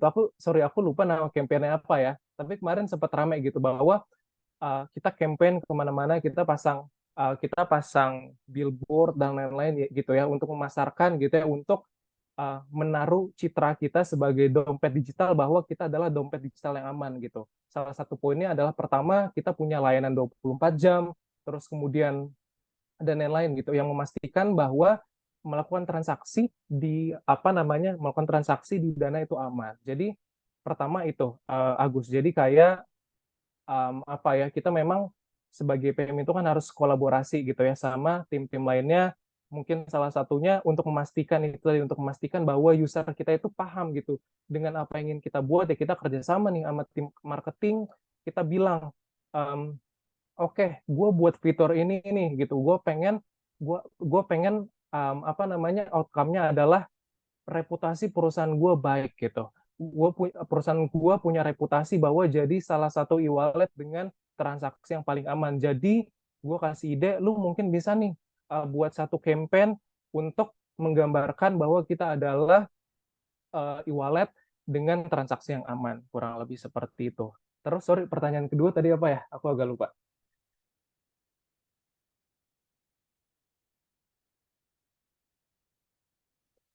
Untuk pertanyaannya sudah banyak sih Kak. Oh, Pertanyaan sudah tadi. ya. Oke.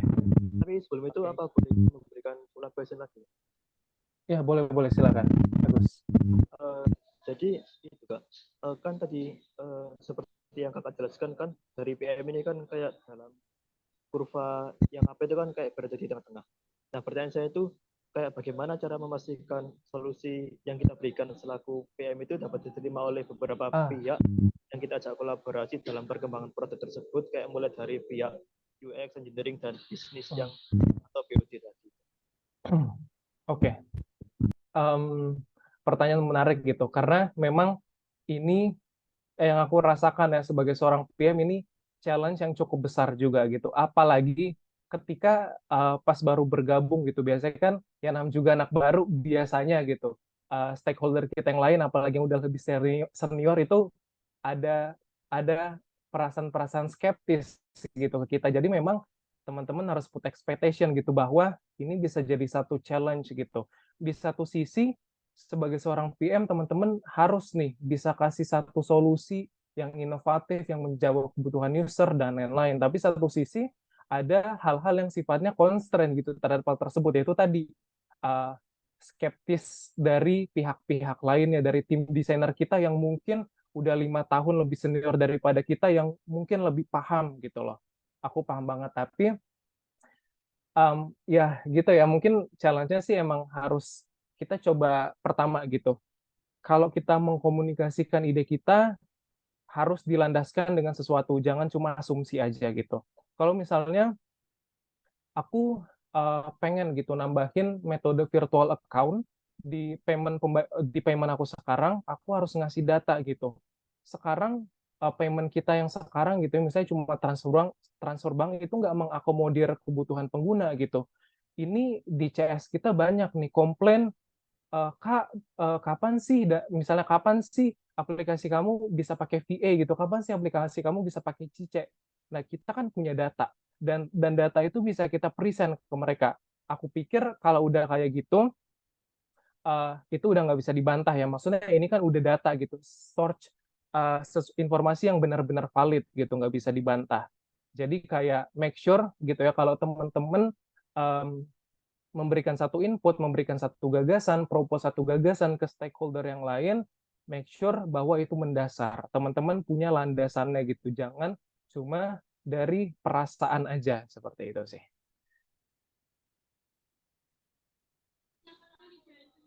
Baik Kak, makasih sudah menjawab.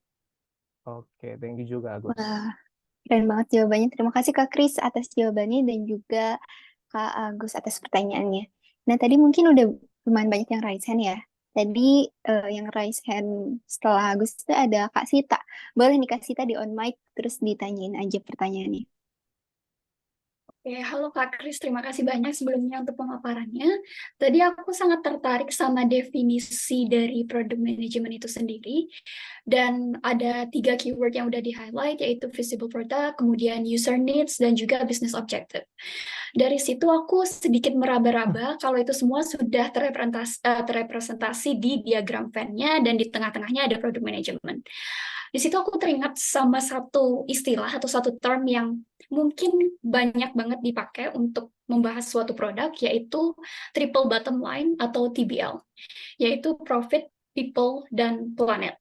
Nah, dari ketiga aspek yang ada di diagram tadi, aku sudah bisa mulai ngelihat profit itu ada di aspek bisnis, kemudian people yang berkaitan dengan kebermanfaatan itu ada di aspek UX dan engineer, tapi aku masih rada bingung untuk aspek planet itu kira-kira ada di role yang mana, dan apakah product management itu juga mencakup aspek planet itu sendiri, karena yang kita tahu environmental issue terutama untuk produk yang fisik di luar dari produk digital yang mungkin saat ini belum dikonsider terlalu banyak untuk ke arah ke sana, itu sangat krusial. Dan kira-kira gimana dari role seorang PM itu bisa mengarah ke aspek planet tadi.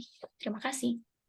Oke, Sita, thank you. Pertanyaan menarik. Oke, kebetulan term TBL ini cukup baru ya buat aku. Tadi kan poinnya adalah terkait dengan poin planet ya. Kalau nggak salah, itu berkaitan dengan environmental issue ya, kalau nggak salah ya. Oke, berarti lebih kepada satu produk yang kita kembangkan itu apa sih impact-nya untuk environment kita gitu ya, secara keseluruhan ekosistem kita secara keseluruhan seperti itu. Oke, mungkin kalau yang planet buat aku, pertama mungkin ya, konsep TBL ini nggak bisa serta-merta kita sesuaikan dengan semua produk yang ada gitu. Karena memang setiap produk itu punya MC masing-masing gitu. Kayak misalnya ya of course kayak misalnya Dana gitu ya. Kan fokusnya adalah ke financial services. Kalau misalnya kita mau angkut kita mau kaitin sama environmental issues mungkin agak susah gitu loh. Ya kan? Um, Agak susah gitu karena memang tujuan utamanya adalah di financial service di mana kita bisa memberikan apa namanya ya nilai-nilai inklusivitas dalam proses keuangan gitu agar semua orang bisa melakukan pengelolaan keuangannya secara inklusif dengan baik seperti itu. Nah, tapi gini mungkin misalnya pertama, mungkin kalau yang di planet itu mungkin lebih kepada, mungkin nggak masuk di tech, juga nggak masuk ya. Mungkin di luar daripada tiga itu sih. Buat aku kalau misalnya kita compare to diagram Venn yang tadi yang tech, UX, dan juga bisnis seperti itu. Tapi bisa jadi sebenarnya, bisa jadi ya, walaupun mungkin kalau kita ngelihat secara keseluruhan mungkin nggak masuk ketiga diagram ini, tapi bisa jadi ini masuknya ke bisnis. Kenapa? Karena bisnis itu nggak cuma ngomong tentang profitability gitu, nggak cuma ngomong tentang revenue, tapi juga tentang reputasi gitu. Gimana sih company kamu bisa dilihat sebagai company yang nggak cuma fokus ke apa namanya, nggak cuma fokus ke profit, tapi juga bisa fokus ke isu-isu lingkungan misalnya gitu ya. Kayak misalnya ya um, misalnya nih kayak misalnya kayak kita di tech industry gitu ya, misalnya kayak entah kita pakai satu sistem yang lebih green gitu, sesuatu sistem yang lebih green yang nggak banyak pakai server sehingga itu mengurangi karbon monoksida seperti itu misalnya. Jadi kayak sebenarnya agak sedikit nyerempet ke sisi bisnisnya mungkin sedikit karena emang fokusnya ke reputasi bisnis, outcome-nya ke sana sih. Kalau aku lihat dari poin planet itu. Gitu. Semoga menjawab sih, Tah. Oke, makasih banyak Kak. Berarti poinnya di carbon footprint yang mana kita sebenarnya bisa tekan dari sisi operasional juga ya. Yes. Oke, thank you Kak. Nah, terima kasih banyak Kak Kris dan juga Kak Sita atas pertanyaannya. Sekarang ini masih ada beberapa lagi nih Kak. Apakah Kak Kris aman menjawabnya atau mungkin ada kegiatan lain? Masih aman nggak Kak Boleh, waktunya? Boleh. boleh. Oke, oke. Ah, hmm. Oke, di sini tadi selanjutnya ada Kak Alia ya. Boleh Kak di on mic dan ditanyain aja pertanyaannya. Baik, terima kasih Kak Nadila. Selamat pagi Kak Kris.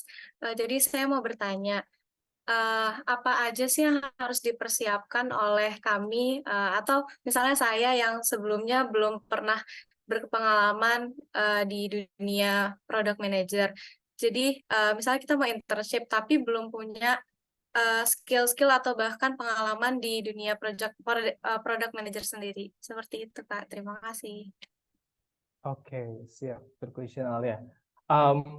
Pertama, ya teman-teman udah yang teman-teman gitu yang baru start perjalanan product management teman-teman sebenarnya udah di start dari hari ini gitu ya.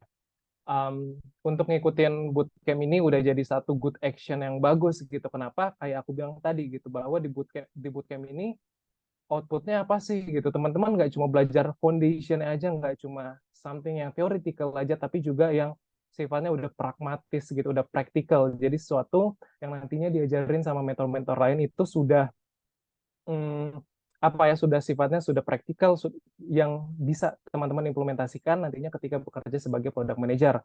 So ikut uh, bootcamp ini udah satu langkah yang baik gitu teman-teman. Nah terus selain itu di luar daripada ini apa sih yang bisa teman-teman lakukan gitu ya? Aku paham gitu. Biasanya memang dapat intern di jadi role PM itu mungkin sekarang agak sulit ya karena berdasarkan cerita dari teman-teman yang cerita gitu ke aku. Nah, again gitu kita bisa balik lagi ke 3 poin utama atau diagram Venn yang tadi gitu. Buat aku yang paling penting adalah 3 poin itu gitu loh. Pertama, ketika teman-teman daftar nantinya sebagai PM, teman-teman harus make sure gitu bahwa teman-teman punya apa namanya pengetahuan gitu di sisi usernya gitu. At least teman-teman bisa ngelakuin research gitu. Teman-teman tahu gitu metode research yang ada apa aja sih gitu kan. As simple as interview gitu. Interview juga kan nggak asal nanya gitu. Tapi untuk interview bisa berjalan dengan efektif, otomatis pertanyaan yang kita berikan itu jangan sampai mengarahkan gitu ya, mengarahkan user kita untuk bilangnya atau enggak. As simple as that gitu. Teman-teman harus tahu. Nah, terus atau mungkin metode yang lainnya gitu. Mungkin tadi interview itu salah satu contoh aja gitu. Jadi ada banyak banget metode research yang teman-teman harus ketahui terlebih dahulu gitu, dan itu bisa jadi nilai jual gitu ke teman-teman saat nantinya daftar intern. Pak, Ibu gitu, saya udah pernah belajar nih terkait dengan research, dan research ini of course bisa sangat membantu saya nantinya bekerja sebagai seorang PM untuk bisa mencari tahu, untuk bisa menggali lebih jauh masalah-masalah apa aja sih yang kita yang pengguna kita hadapi seperti itu. Nah, terus dari sisi tech-nya, ya teman-teman nggak harus belajar ngoding banget gitu ya sampai jago gitu, nggak juga gitu. Tapi at least teman-teman tahu basicnya aja. Tadi kan aku sempat singgung gitu ya masalah Unified Modeling Language Diagram. Jadi itu adalah diagram yang sering dipakai oleh teman-teman IT kita untuk um, membuat gambaran dari bagaimana nantinya sistem bekerja. At least teman-teman juga udah pernah belajar terkait dengan hal tersebut gitu. Karena itu bisa jadi basic ketika nantinya teman-teman berkolaborasi dengan teman-teman IT. Dan di luar daripada itu, kalau misalnya teman-teman punya eagerness untuk belajar ngoding tipis-tipis gitu ya mungkin nggak perlu yang terlalu advance, tapi at least teman-teman tahu gitu logiknya gimana sih, algoritmanya di balik sebuah sistem itu gimana sih logic if and else, gimana sih logic um, switching, gimana sih logic method dan lain-lain gitu. Basic knowledge terkait dengan algoritma itu menurut aku ya itu udah cukup gitu untuk nantinya teman-teman mau daftar internship. Nah, terus dari sisi bisnisnya sebenarnya itu balik lagi gitu. Teman-teman daftarnya di company mana gitu. Kalau misalnya financial services ya teman-teman belajar dulu tuh financial services seperti apa sih saat ini, kompetitornya apa aja sih gitu. Pengetahuan-pengetahuan tersebut bisa teman-teman jual ketika nantinya teman-teman daftar sebagai intern gitu sih. Semoga menjawab ya. Oke, baik. Terima kasih Kak Kris sangat menjawab. Ya, terima kasih Kak Kris jawabannya dan juga Kak Alia ya atas pertanyaannya. Selanjutnya ada Kak Ayu nih, Kak Ayu Medina. Boleh di-on mic, Kak? Pertanyaannya boleh disebutkan. Halo Kak Christian, aku Medina, kenalin. Jadi aku punya beberapa pertanyaan sih Kak. Di product cycle ini tuh sebenarnya kan kita ada pembangunan itu kan ada product life cycle-nya. Jadi kayak agile one, kayak minggu week one, week two, week three. Nah aku mau nanya nih Kak, misal nih dalam kita menjalankan membangun produk ini, kita keluar dari deadline gitu. Risk apa aja sih yang akan terjadi gitu? Apakah kakak akan communicate with each division gitu? Misal desainer, oh kita rombak tim, bla bla bla bla. Dan aku juga sedikit mendengar rumor bahwasannya PM sering dikata-katain setiap di division kayak dasar PM bla bla bla gitu kan. Itu biasanya yang suka ngatain tuh tim engineer tuh. Jadi kayak gimana how to build effectiveness communication sama engineer, apalagi itu kan apalagi kayak tahu apa sih loh PM tentang engineer, bahwa itu sering banget dibully gitu. Aku kayak sering itu. Nah, terus ada beberapa hal lagi. Jadi kayak kan kita harus communicate sama stakeholder itself ya. Jadi kayak gimana sih caranya versi kakak nih dari Sinarmas Asuran apa PM di Sinarmas ini, gimana cara communicate yang baik dan benar versi kakak untuk stakeholder itu sendiri. Terima kasih. Oke. Siap, thank you Ayu untuk pertanyaannya ya. Benar banget ya. Jadi ini bukan untuk menakut-nakuti ya, tapi at least teman-teman udah bisa put expectation gitu dari sekarang bahwa PM itu ya memang kayak gitu sama engineer kadang-kadang ya jadi enemy gitu. Kenapa? Karena emang engineer kayak mikir, aduh ini PM banyak banget gitu maunya gitu kan. Kemarin minta A, sekarang minta B gitu, kayak nggak habis-habis gitu. Ya gitu, emang itu udah wajar ya teman-teman. Jadi ntar jangan terlalu dimasukin ke hati, santai aja. Karena aku yakin mereka nggak serius-serius amat gitu. Mereka kayak cuma ngeluh aja gitu, capek sama kerjaan yang mereka lakukan. Nah, pertama tadi terkait dengan engineer. Ya, Ayu, sering banget gitu ya. Kayak misalnya nih, kita punya project. Uh, di project ini gitu ya, misalnya di bulan ini kita punya project A.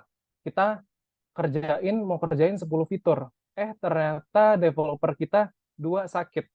Otomatis kan kalau biasanya kita kan memang udah tentuin ya timeline-nya ya, kayak di tanggal sekian kita udah selesai development, di tanggal sekian kita udah SIT, dan itu ya nggak bisa kita ubah seenak kita gitu, karena itu udah kesepakatan bersama gitu. Dan biasanya apalagi kalau aplikasi kayak Dana, GoPay dan lain-lain, itu tanggal rilisnya udah ditentukan gitu. Kayak misalnya di Dana aja sebulan itu 2 kali rilis, dan itu rilis secara bersamaan gitu. Jadi kalau misalnya project kita aja apa namanya ada kendala terus kita request timeline dimundur, itu nggak bisa ya, karena itu udah kesepakatan bersama. Karena project-project lainnya itu juga harus rilis di tanggal yang udah kita tentukan gitu. Dan dalam project itu hal yang wajar. Balik lagi gitu. Kalau developer sakit, ternyata headnya developer itu ngomong ke kita, aduh ini 2 developer gua sakit nih. Dari 10 fitur yang ada, cuma sekitar 7 yang bisa kita deliver gitu. Dari lo gimana? Ya, mungkin kita ada 2 kemungkinan ya. Pertama adalah mungkin ya, ketika kita mungkin pertama adalah udah deh, gue rilisnya kita mundurin aja gitu karena gue mau ketika naik 10 fiturnya komplit gitu, gak ada satupun yang miss. Atau kedua adalah em, apa namanya, ya udah deh, dari 10 kita tag 7 aja gitu, mau nggak mau kita tag 7 aja gitu. Jadi memang ya again itu harus dikomunikasikan gitu, kita komunikasi nama tim bisnis gitu, kita negotiate gitu, ini developer sakit, kita cuma bisa naikin 7 fitur aja gitu. Dari tim bisnis ada concern nggak gitu, ada campaign nggak yang concern. Biasa kan kayak gitu ya, kita mau naikin fitur dan tanggal campaign-nya tuh udah ditentuin juga gitu. Kalau misalnya 7 fitur aja yang naik, itu ngaruhin campaign kita nggak gitu, itu kita harus komunikasiin tuh ke tim bisnis. Um, Sampai akhirnya ya udah, kalau misalnya dari tim bisnis nggak ada concern, ya udah deh kita tag 7 our top priority fitur gitu yang bisa kita bawa, yang bisa kita naikin ke rilis tersebut. Tapi kalau misalnya itu concern sama tim bisnis gitu ya, ada concern ke campaign mereka, ya udah gitu, mau nggak mau kita hold development-nya gitu. Kita tunggu, berarti kita rilisnya di next release sampai um, apa namanya, sampai semua pengembangan itu komplit gitu. Ada kalanya seperti itu teman-teman, ada kalanya kita pakai pendekatan yang pertama, tapi ada kalanya juga kita pakai pendekatan yang kedua gitu. Again, semua itu harus kita komunikasikan gitu. Jadi ketika kita dapat kabar dari dev, kita juga komunikasi sama tim bisnis, karena pengembangan ini kan juga jadi concern gitu, untuk nggak cuma buat kita aja sebagai PM, tapi juga untuk concern jadi tim-tim bisnis yang lain, karena itu kan berkaitan sama jadwal campaign mereka atau mungkin strategic business yang plan yang lain gitu teman-teman. Nah, terus kedua tadi ya, terkait dengan komunikasi dengan tim bisnis atau bahkan yang lebih tinggi lagi ke tim-tim eksekutif, um, direction dan lain-lain gitu. Aku juga jujur itu juga cukup jadi kendala ya, bukan kendala, sorry, challenge gitu buat aku untuk meyakinkan gitu bahwa satu yang akan aku kembangkan ini bakal bermanfaat gitu untuk apa namanya, untuk company kita gitu. Nah, teman-teman harus ingat gitu bahwa tim eksekutif atau tim BOD atau tim bisnis biasanya kan mereka tendensinya arahnya ke bisnis objektif ya. Jadi ketika teman-teman propose satu gagasan, itu teman-teman coba paparkan gitu. Kalau kita buat fitur A, apa aja sih bisnis objektif yang bisa kita dapat? Revenue-nya seberapa besar sih gitu growth-nya? Terus kemudian atau mungkin dari sisi reputasi, apakah ntar citra kita apakah akan semakin membaik gitu ya? Kayak misalnya gini, biasanya juga kayak kalau di Dana itu ya, biasanya kan kalau ada satu isu, wah itu rating di Play Store langsung turun tuh. Jadi kayak sometimes kita ngelakuin sesuatu untuk menjaga rating kita di Play Store gitu sih. Jadi kalau kita komunikasi ke tim eksekutif, kita uh, put ourselves into their shoes gitu. Kita posisikan diri kita sebagai mereka, bahwa apa yang mereka mau adalah uh, the growth of our company gitu. Apakah ketika kita menjalankan ini akan membantu kita untuk mencapai visi company di 1 atau 2 tahun mendatang. Sebenarnya sederhananya seperti itu. Semoga menjawab. Oke, I got you. Thank you so much. Oke, terima kasih banyak Kak Kris dan juga tadi siapa ya tadi? Dari Kak Ayu ya yang bertanya. Mungkin ini sepertinya tidak akan terjawab semua karena waktu yang terbatas ya teman-teman. Apa suaraku masuk? Iya, masih masuk Oh, Bella. masuk. Oke, terima kasih. Mungkin sebenarnya di slide itu ada pertanyaan juga nih Kak. Apakah mau dimaksimalkan yang di sini atau mau dijawab juga yang di slide Kak? Oke, iya. Mungkin, pertama thank you teman-teman buat semangatnya untuk bertanya ya. Mungkin buat keterbatasan waktu, mungkin ini sekitar 1 atau 2 pertanyaan terakhir, Dela. Habis itu Oh, buat oke. teman-teman yang mau nanya, ntar bisa mungkin dari tim Ajak Jago bisa compile pertanyaan apa aja, terus ntar bisa aku jawab, atau mungkin dari teman-teman individually mau reach out aku lewat LinkedIn juga nggak jadi masalah. Jadi bisa connect lewat LinkedIn ya Kak, buat teman-teman yang Ya, mau nanya lebih lanjut. silakan. Oke, mungkin satu dari Slido dan satu dari Zoom kali ya. Tadi yang Oke, udah silakan. dari tadi di sini, mungkin Kak Muhammad Nurul Faiz. Boleh di on mic dan ditanyakan pertanyaannya. Oke, halo Kak. Itu tadi device saya yang satunya, karena udah Oh, kebetulan oke. saya raise hand duluan kan. Oke. Mungkin Boleh Kak. aku izin tanya ya Kak. Sebenarnya tadi aku masih cukup kurang memahami dari mengenai tugas ataupun tupoksi dari PM itu sendiri. Tadi kan udah dibilangin bahwa PM itu uh, masuk ke grafik UX, stage, sama bisnis. Yang mana PM itu pasti selalu berkolaborasi dan juga pasti berhubungan dengan banyak orang dan juga banyak tim. Nah, di sini kan kita tahu bahwa bisa dimiliki semua kalau PM itu selalu ada di setiap divisi. Dan yang jadi pertanyaan saya itu, PM kan pasti bakalan ikut dari tiap divisi untuk mengatur produknya, dari kalau dari tadi marketing, gimana marketing produknya dan sebagainya, test-nya, UX-nya dan sebagainya dari produk itu. Nah, ada batasan PM itu dalam divisi ataupun tim-tim tersebut tuh apa sih Kak? Maksudnya kayak batasan secara jelasnya. Dan juga tupoksi utama dari PM itu sendiri, apakah sekedar menghubungkan ataupun mengkolaborasikan antara divisi antar divisi atau gimana gitu Kak. Jadi kan karena tiap tim tuh juga udah punya tupoksi dan juga udah kejelasannya masing-masing. Dan di PM ini saya masih ada mencari gitu, masih kurang jelas tupoksinya apakah sekedar menghubungkan antar tiap divisi atau seperti apa gitu. Terima kasih Kak. Oke, siap, Faiz. Thank you untuk pertanyaannya. Oke, ya, pertama, batasan ya. Oke. Ya, jadi pertama nih, mungkin jangan ngomong batasan dulu deh. Pertama, tujuan fokus utama dari PM itu adalah jadi titik tengah. Kayak misalnya aku tadi ilustrasiin gitu ya. Ketika desainer, engineer, dan juga tim bisnis berkolaborasi, mungkin itu sangat sulit karena mereka punya tendensinya masing-masing gitu ya. Tim desainer tendensinya ke user experience dan lain-lain, tim engineer fokusnya ke tech-nya dan lain-lain gitu. Nah, fungsinya PM adalah untuk mencari titik tengah gitu.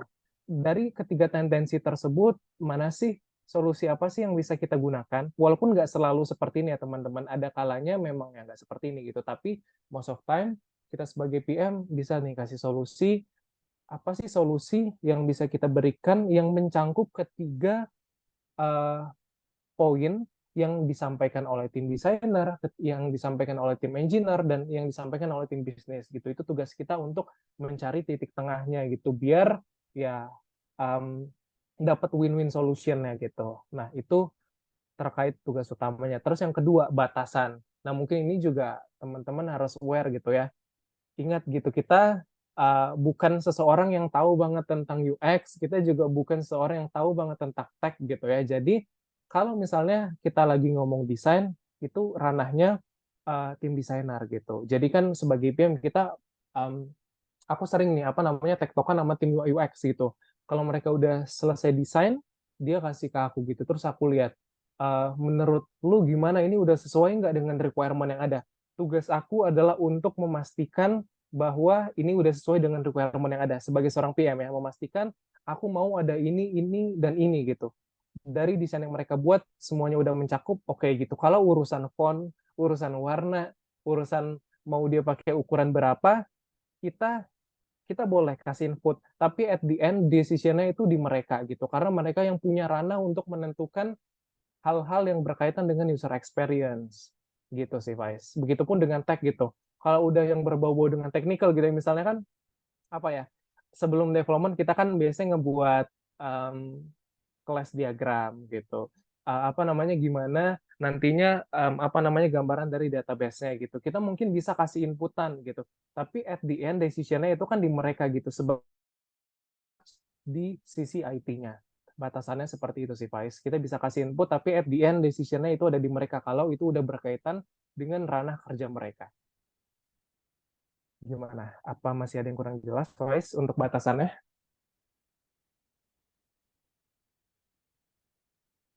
Oke Kak, berarti intinya kalau PM tuh tupoksi utama sebagai penengah, hanya sebagai penengah antar tim aja dan mencarikan solusi dari permasalahan-permasalahan yang mana antar tim tuh kayak tidak agak bertentangan gitu, itu Kak atau Iya, benar. Dan memastikan juga misalnya dari tim desain ini ngebuat desain ini, kita pastiin gitu bahwa ini udah sesuai dengan requirement yang ada gitu. Kan ketika di awal product development itu kan kita ngebuat nih produk requirement dokumennya gitu. Itu kan kita yang buat dan kita yang memastikan bahwa semua yang dikembangkan itu udah align sama produk requirement dokumen yang kita buat gitu. Oke, terima kasih Kak. Terima kasih Kak Kris dan juga Kak Faiz untuk pertanyaannya. Dan sekarang mungkin ini one last question ya Kak. Ini ada dari tadi sih udah raise hand. Jadi boleh ke Kak Mirza untuk di on mic. Ya oke, makasih Mbak. Kirain gak dapet. Tadi aku lihat Mas Kris kan dari ini ya, dari intern UI UX di Skillful ya. Iya. Dan kebetulan juga aku lagi sebagai freelance UI UX designer. Dan pertanyaanku adalah gimana sih ceritanya Mas dari UI UX itu up ke PM? Lalu juga aku punya beberapa porto UI UX Realcast sama UMKM. Bisa nggak sih itu dirubah jadi porto PM? Kalau bisa apa aja yang perlu dihilangkan, kemudian ditambahkan sama yang harus ditonjolkan gitu dari porto tersebut. Itu aja Mas. Oke, siap. Thank you Mirza untuk pertanyaannya. Oke, jadi mungkin ini balik lagi ya ketika aku pertama kali apply jadi PM gitu. Karena kan otomatis aku menjual gitu pengalaman aku yang udah aku dapetin dari UX dan juga QA. Jadi seperti yang aku jelasin tadi teman-teman. Jadi sebagai PM itu kan kita kerjanya lintas cross division gitu ya, sama desain, tech dan lain-lain. Nah, yang bisa Mirza tekankan di sini adalah dari sisi desainnya gitu. Of course, ketika udah bekerja jadi seorang UX designer, berarti udah punya pengalaman nih di bidang research-nya, udah punya pengalaman nih di bidang desainnya, udah punya sense of design gitu ya. Oh, gini nih tombol yang bagus gitu, gini nih font yang bagus yang bisa bermanfaat, bukan bermanfaat tapi lebih ke bisa usable gitu ke user kita. Nah, itu yang bisa dijual. Jadi kayak ketika aku daftar sebagai seorang PM pada saat itu aku mengatakan gitu bahwa pengalaman aku sebagai seorang UX designer di mana aku punya pengalaman untuk research, punya pengalaman untuk membuat desain dan lain-lain, melakukan usability testing dan lain-lain, ini akan sangat membantu aku untuk nantinya berkolaborasi dan bahkan untuk bisa memberikan inputan-inputan yang bagus gitu kepada tim desainer seperti itu. Jadi itu akan sangat menjual sekali gitu ketika mau switching ke PM seperti itu, karena memang ya UX itu kan masuk ke dalam salah satu diagram ya di dalam diagram Venn tersebut. Nah, terus selanjutnya adalah bagaimana gitu ya nge-generate portofolio UI UX jadi portofolionya PM. Nah, jadi kalau portofolionya PM salah satunya adalah product requirement dokumen gitu. Jadi coba deh gitu ya diubah gitu. Mungkin jadi agak mundur gitu ya. Sebenarnya desainnya udah ada tapi baru dibuat requirement-nya, nggak jadi masalah. Tapi at least kita bisa kasih lihat gitu bahwa saya punya basic-nya nih. Saya bisa membuat PRD yang diusahakan bahasanya jangan terlalu desain gitu, tapi bahasa yang bisa dimengerti nggak cuma orang desain tapi juga orang tech gitu.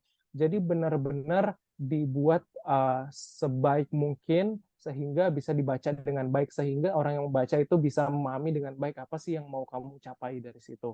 Nah, terus selanjutnya adalah sebenarnya yang penting juga di dalam yang penting juga sebagai seorang PM itu adalah prioritization. Dan aku rasa sebagai seorang UI UX kita tuh sering juga melakukan prioritization. Karena kalau nggak salah pas UI UX itu kan biasanya kita nge-mapping gitu ya fitur-fitur yang mau kita buat dalam sebuah kuadran, 4 kuadran biasanya yang dinilai dari impact-nya dan juga effort yang digunakan. Itu juga sangat digunakan ketika kamu bekerja sebagai PM. Kayak yang misalnya aku jelasin tadi gitu. Kalau kita dalam proses development itu nggak akan aman-aman aja. Pasti ada aja kendala-kendala yang mempengaruhi development, yang membuat kita harus mengatur prioritas kita ulang, yang membuat kita harus memutuskan ini yang akan kita pertahankan, ini yang enggak. Dan itu mengapa skill prioritization itu juga penting di dalam PM. So, mungkin itu jawabannya Mirza, apa yang bisa kamu bawa, apa yang bisa kamu jual dari pengalaman kamu sebagai UI UX designer saat nantinya apply sebagai PM. Seperti itu, semoga menjawab. Ya kalau yang apa portonya tadi kan berarti ada desainnya kan, kalau UI UX itu perlu ditampilkan atau enggak sih Mas? Kalau misalnya Iya, diubah jadi porto PM. iya yang jadi produk requirement dokumen ya. Itu kalau udah ada desainnya itu bisa ditaruh juga sebenarnya ya. Mungkin ini cerita sedikit, setiap company itu biasanya punya format PRD-nya masing-masing. Ada yang udah put high fidelity mockupnya gitu. Jadi kayak desain finalnya itu udah ada dan ditaruh di PRD. Tapi ada juga yang cuma kayak wireframe-nya aja gitu. Dan kalau sekarang kamu kondisinya udah punya desainnya, ya kamu taruh aja gitu. Seperti itu. Terima kasih ya Mas Kris. Terima kasih untuk Kak Mirza dan juga Kak Kris udah menjawab banyak banget tadi pertanyaan-pertanyaan dan juga sangat amat jelas dan dapat dimengerti. Terima kasih Kak udah membagikan ilmunya. Nah, tadi pertanyaan terakhir ya teman-teman sekaligus menutup sesi Q&A kita pada hari ini. Nah, sebelum kita tutup, kita ada sedikit kenang-kenangan nih Kak. Mau kasih e-certificate dan foto bersama juga. Jadi di share screen e-certificate-nya.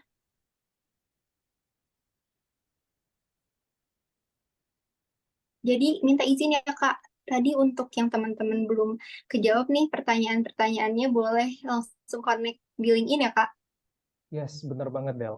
Saya sangat open karena saya sangat senang ya bisa diskusi sama teman-teman semua karena ya kalau diskusi sebenarnya bukan cuma teman-teman yang belajar tapi saya pun juga bisa belajar gitu karena ya pasti ada aja gitu hal-hal baru yang saya bisa dapatkan dari teman-teman. Terima kasih Kak. Oke, sudah mulai. Kak mohon maaf, kebetulan ternyata ini belum ditandatangan. Nanti yang versi tanda tangannya kita kirim lewat WhatsApp, nggak apa-apa ya Kak? Ya, nggak apa-apa Del, nggak jadi masalah. Santai aja.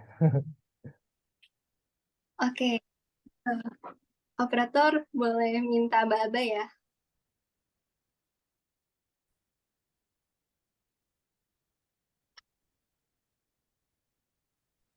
Oke, mungkin bisa aku bantu screenshot ya. Aku hitung 1, 2, 3. Oke, lagi 1, 2, 3. Oke, udah. Oke, terima kasih banyak operator. Nah, selanjutnya sesi foto bersama nih Kak. Buat teman-teman yang belum on cam, boleh on cam ini nih, foto bareng Kak Kris.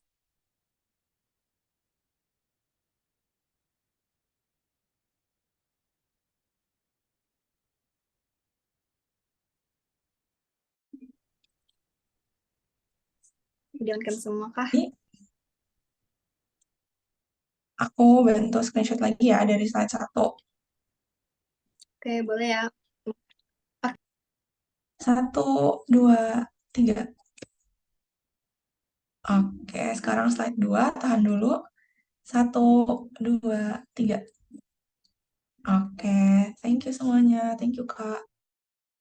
Oke, thank you semuanya. Terima kasih banyak. Terima kasih ya Kak Kris sekali lagi udah datang menyempatkan waktunya weekend-weekend gitu ke Jago Jam hari ini dan udah sharing banyak banget hal yang keren banget. Jadi mungkin kalau ada kegiatan selanjutnya udah boleh meninggalkan the meeting ya Kak. Terima kasih banyak. Oke, baik. Terima kasih juga Dela dan teman-teman semuanya. Terima kasih Kak. Weekend semuanya. Aku izin live ya. Ya Kak, terima kasih. Nah, oke.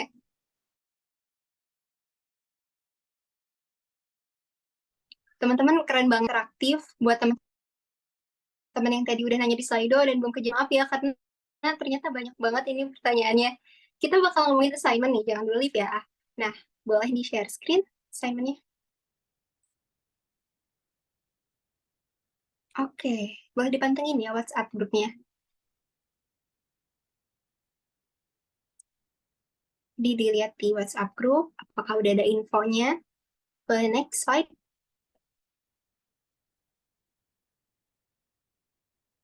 Nah, ini jangan lupa isi attendance-nya, kehadirannya jangan lupa diisi ya teman-teman. Dan untuk kelas selanjutnya, jangan lupa dimasukin ke Google Calendar, mau itu Notion ataupun physical planner kalian nantinya, biar gak lupa ya, ada kelasnya. Mungkin kalau misalnya belum sempat diisi sekarang, diisi segera mungkin, tapi bisa di-copy dulu ya linknya.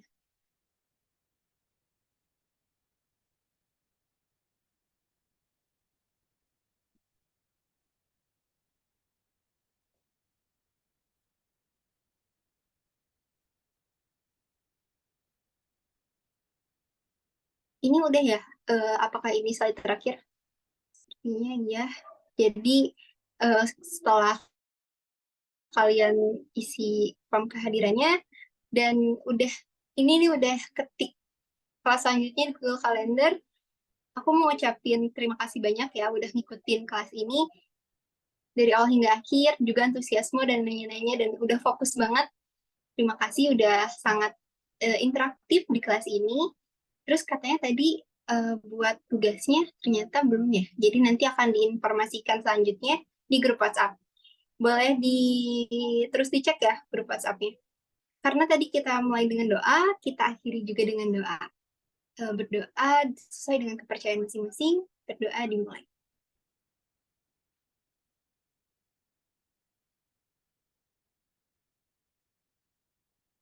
Berdoa dicukupkan dan dilanjutkan lain waktu. Makasih teman-teman yang udah hadir. Aku pamit undur diri. See you di next class. Dadah. Assalamualaikum teman-teman.